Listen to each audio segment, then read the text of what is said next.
Hey there, folks. Welcome to Spectrum Pulse. We talk about music, movies, art, and culture.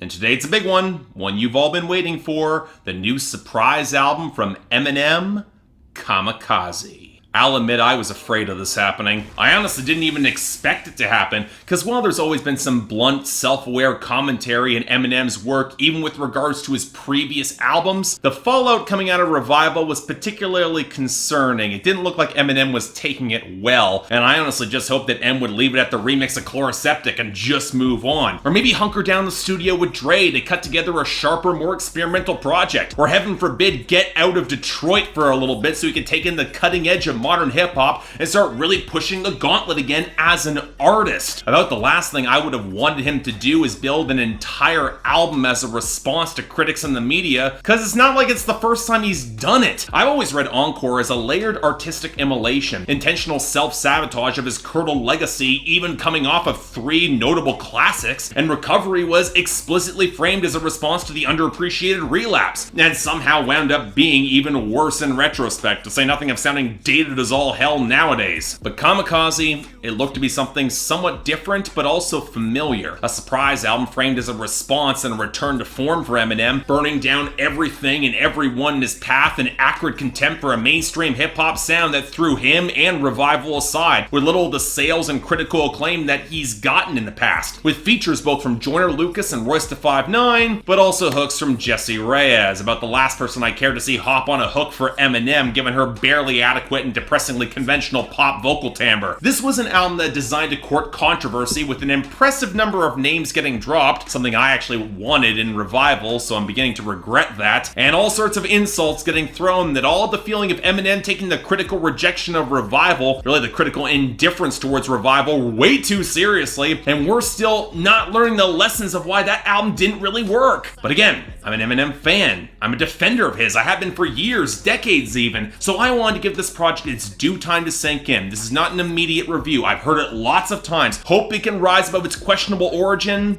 So how is it? Well, folks, I'll say it. If Revival was the album that really disappointed me, Kamikaze was the Eminem album that made me angry. Yeah, it's gonna be a bit of a different review here, because of course I can say it's a little better. The production's better, the flows are better, most of the guest stars are welcome here, and it almost reminds me of Eminem in mixtape mold, hungry and with something to really prove. And then I took a step back and realized that what Eminem is trying to prove on Kamikaze is not only something that shouldn't need proving, but also reeks of the sort of desperation that was a bad look on Nicki Minaj's last project, Queen, and it's an even worse look for Eminem here. And while I will get into this a lot more, this is the sort of project that, while there is an increase in technical quality, you can't deny it, what's actually being delivered with that technical quality in terms of content has somehow even less replay value, and confirms all sorts of things about Eminem that as a fan pisses me off a lot more. Yeah, folks, might turn out to be one of those reviews, so strap in, because again, I've been an Eminem defender. Like so many other teenage white boys coming up in the late 90s and 2000s, he was formative to my embrace of hip-hop as an art form, and as such I found every justification in the world for the shock rat tactics and the bad ideas. And to be fair to myself, I stand by a lot of those justifications in terms of theme, if not technical ability. And there is no denying that as an MC with real charisma and a magnetic intensity, Eminem is a powerful presence behind the microphone even today. And it's hard for me not to get a thrill racing down my spine at his delivery, with a manic wordplay and an ability to construct bars and ridiculously fast flows that can't be denied. But I've said for years now that sheer technical ability is often not enough if you want to construct good songs or good albums. And more than ever, Kamikaze put that assertion of mine to the test. Encore was intentional artistic suicide. It had thematic justification. And Revival showed the real possibility that Eminem was slipping off that technical crown, so that excuse didn't really enter the conversation. But for Kamikaze, he's rapping as strongly as he ever has, and yet the songs feel increasingly hollow and airless, most because they nearly all center around the orbit of Eminem and his place in mainstream modern hip-hop. And yes, it's always been the truth about any Eminem record, and that self-awareness has led to stark observations about white American culture and hip-hop as a whole, and the lingering scars of fame on him, his friends, and his family. But the self-awareness seems oddly blinkered here, as if nobody was allowed to point out the problems or contradictions contradictions in Eminem's logic. The abrupt rollout might have implied that he wasn't overthinking this project, but I don't know, maybe a sober second or third draft could have shown together some better results than this. And what's infuriating is that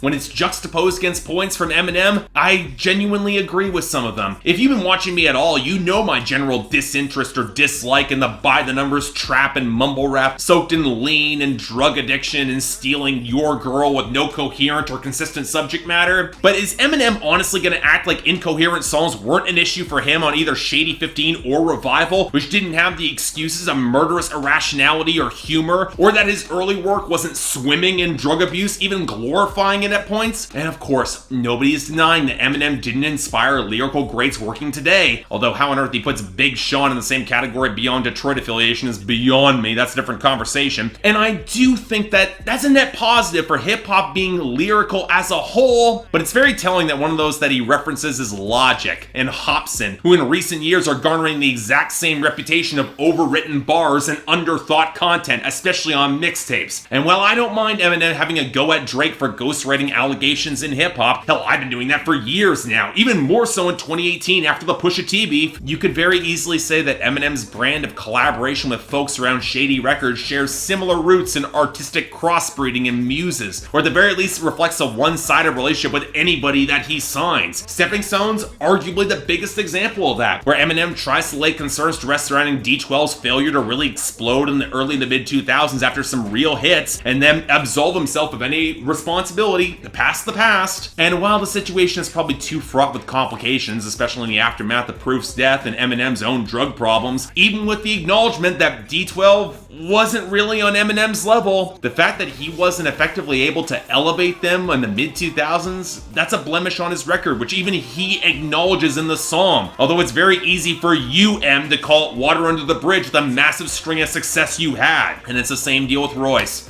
Same with Slaughterhouse, same with Yellow Wolf and the other current signees to Shady. They don't benefit, Eminem does. Hell, even cast the scathing criticisms from Eminem's peers in the late 90s and early 2000s from acts like Cannabis, Everlasting Cage in a different light, with Eminem as the artist swallowed up by the mainstream machine of superstardom, where other acts are just being fed into the maw to keep it running instead of the artist creating quality from his own space. Or to put it another way, it's very telling how he will drop the names of his adversaries far more frequently on this album than he will his own label mates, or invite them on songs, or even some of his own friends. But you can't tell him that. His machine won't allow him to hear it. You can't remind him how if he's going to accuse Joe Budden of domestic abuse on Fall, that songs like Kim exist and allegations have lingered around Eminem for years. You can't tell him that Tyler the Creator's more personal hero is more Pharrell than D12, and that the cheap homophobic insults show an MC defaulting to slurs that are really just beneath him at his age and at this time. You can't tell him that going at Machine Gun Kelly on Not Alike for creepy comments made about Haley don't exactly excuse the literal dozens of creepy references that Eminem himself has made to women, both in and out of hip-hop. And you can't tell him that despite on the very first song, The Ringer, his correct assertion that mentioning names will give them clout and diminish him, he spends the rest of the damn album dropping names. You can't tell him that even as he acknowledges the last album didn't quite get to the deeper political points he wanted to make, that the wordplay, it didn't go over the heads of the critics and the media, and that despite his venom directed at the current president,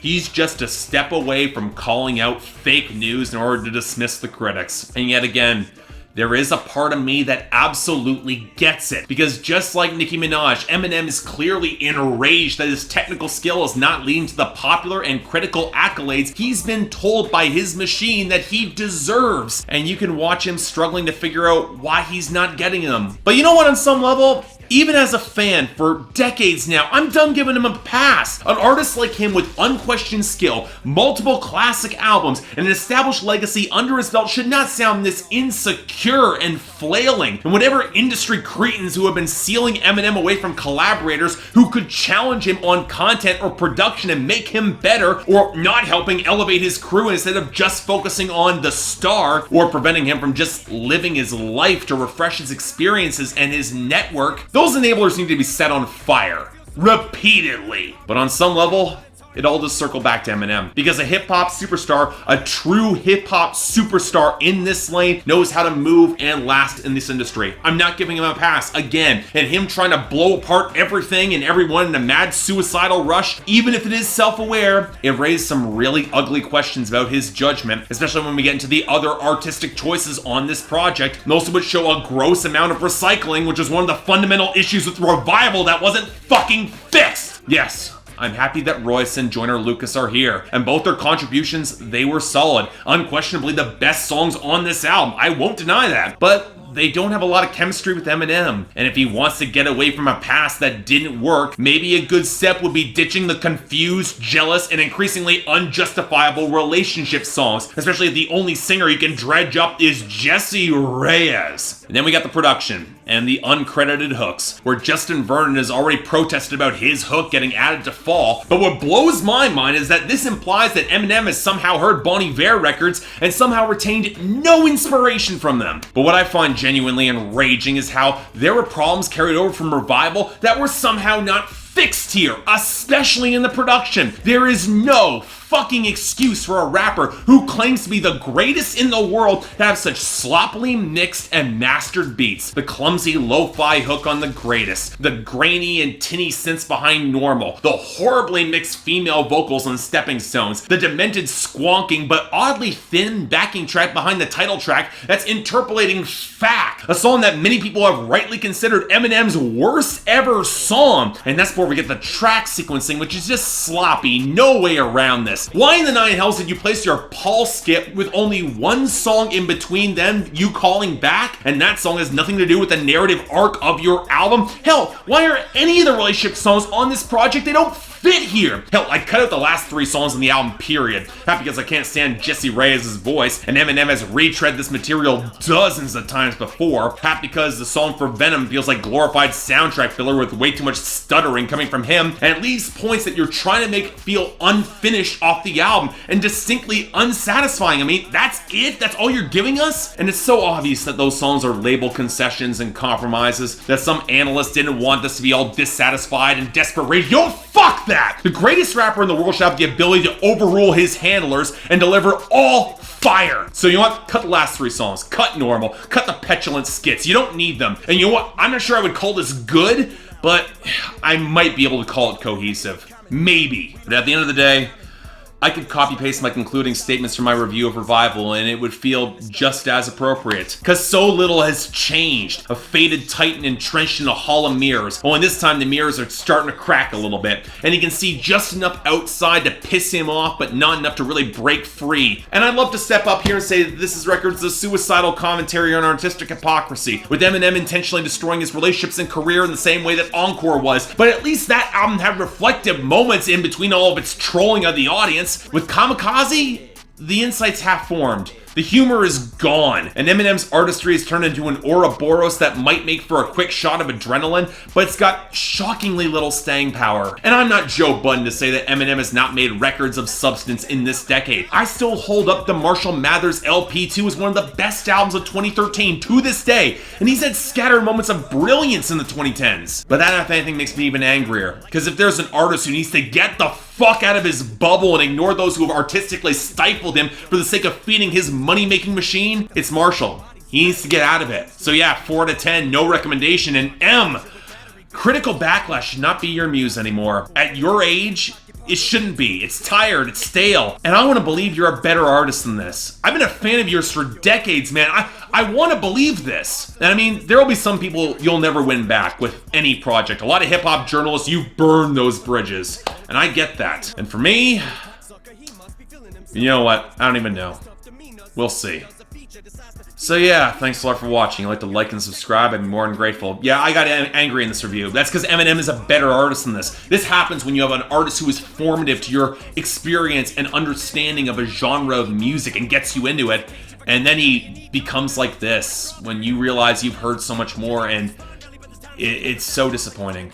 It's genuinely disappointing, and it should be better. Eminem is better than this, or I don't even know if he's better. I used to think he was. I hope he is. You want to buy the record, links down there below. Polls there for y'all to tell me how wrong I am. Anything else I might be able to do to improve my presentation, I'm all ears. I know I got angry again, but That's what happens when you have a formative artist. It pushes that button for you. But beyond that, if you guys want to get involved in supporting this channel so you can watch me scream at more records, link to my Patreon's right over there.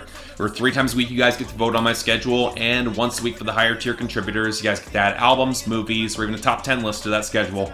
More details right there. Want to see my schedule? It's on my Instagram, link down there below. Hopefully next time we'll be talking about something better, and if I talk about Eminem again, I have to hope it's better than this. I really do.